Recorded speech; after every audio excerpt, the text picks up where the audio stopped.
Good morning. Today we look at chapter 11 of the book of Revelation. And the first 13 verses of it are another vision, the second vision that, comes behind what was yesterday in chapter 10. And it says, I was given a measuring rod and a staff, and I was told, come measure the temple of God and the altar, but do not measure the court outside. And we don't get those measurements here, but he says, leave that court outside, for it is given over to the nations. And the nations are the Gentiles. The nations are those who don't believe in God. Are the nations. And it says, and they will trample over the holy city for 42 months. 42 months is 3.5 years. And in the next verse, verse 3, I will grant my 2 witnesses authority to prophesy for 1,260 days, which again is that same 3.5 years. It's that same time period. And there's a lot of, speculation and talk about, the 7 years of this stuff going on. And so the first 3.5 years, as the end of time is coming, according to this revelation, is that the non-believers will trample the holy city, Jerusalem, for a period of 3.5 years. They will just, the believers are going to, have to be hiding and taking trouble, taking cautions and stuff that way.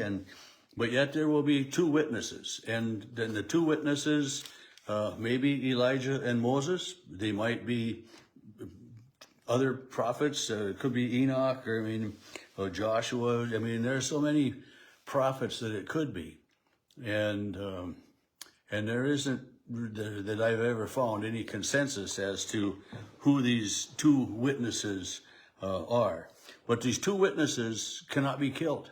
It doesn't matter what people try to do. These 2 witnesses are immortal. They cannot be harmed by fire, by sword, by anything. And they are there, all day long, every day, prophesying against the nations to these people that don't believe about God. And it's one of the biblical facts that the writers of the Left Behind series used. My power just went out. There, it came back on again. Anyway, the Left Behind series, which was popular 20 years ago, came out 20 years ago, roughly. I read it as science fiction, fantasy, action, adventure, with some biblical base, which it is. But so these 2 witnesses are prophesying for this 3.5 year time period, the same time period that the nations, the non-believers, are running rampant and trampling, it says, over the holy city. And then there are 2 olive trees and 2 lampstands that stand before the Lord of the earth. And if anyone wants to harm them, talking about these 2 witnesses, I believe, fire pours from the mouths of these lampstands and olive trees and consumes those who want to harm these witnesses. And these witnesses, it says, have authority over the sky. They can shut the sky up so no rain will fall, and they have authority over the waters to turn them into blood. So they have authority over the life-giving water of the earth. And and it says they can strike the earth with every kind of plague as often as they desire.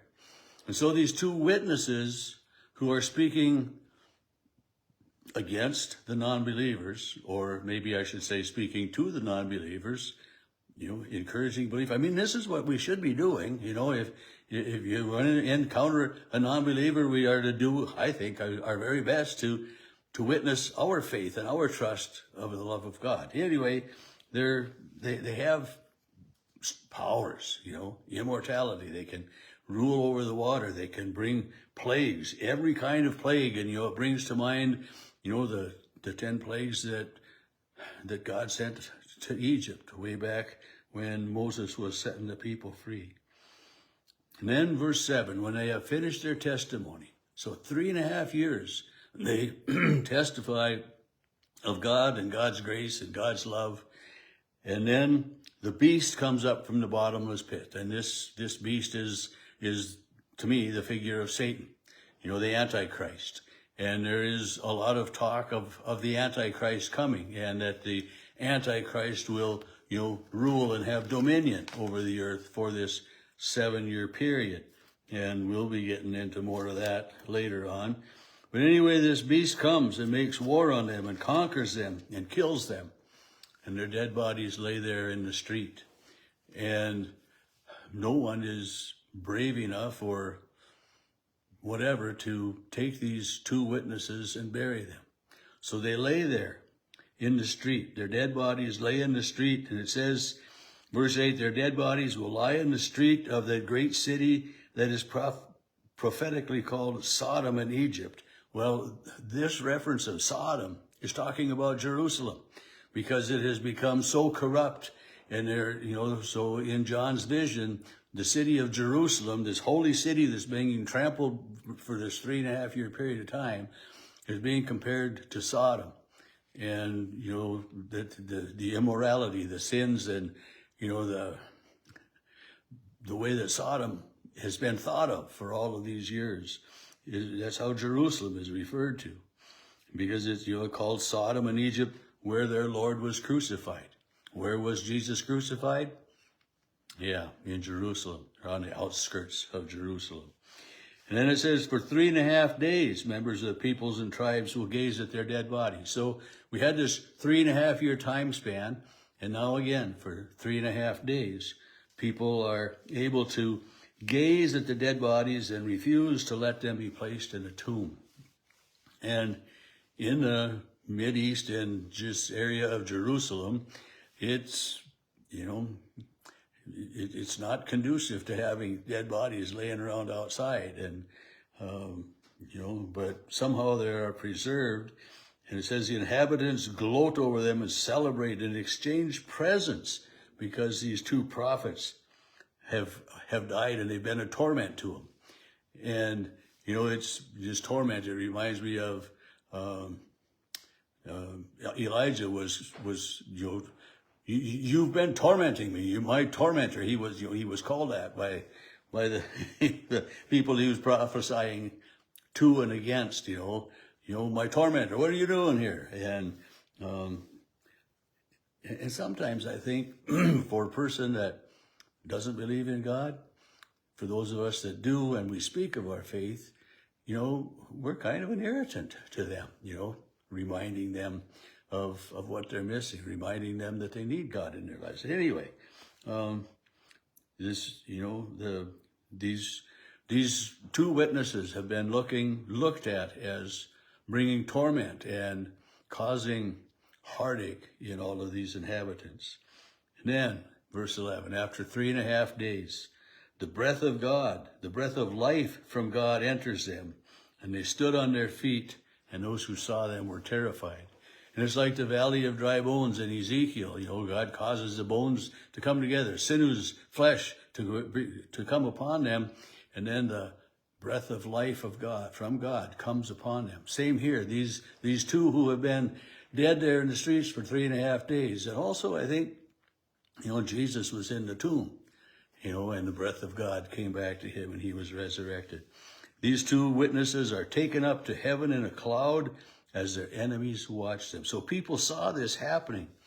And then this great earthquake, the 10th of the city falls. 7,000 people were killed and the rest were terrified. The second woe has passed. And remember, it was woe, woe, woe, 3 woes. So we've witnessed 2 of the woes. And then after that, second woe has passed and this destruction has happened. You know, the 7th angel blows a trumpet, and there were loud voices from heaven singing a song of triumph, singing a song of praise and glory to God, so that all the people that were there could hear. As far as I'm concerned, you know, it says the The seventh angel blew his trumpet. There were loud voices in heaven, and the throne of the elders sit on the throne fell before God, and they all worshiped and praised God. And then it says God's temple in heaven, last verse, God's temple in heaven was opened, and the ark of his covenant was seen within his temple.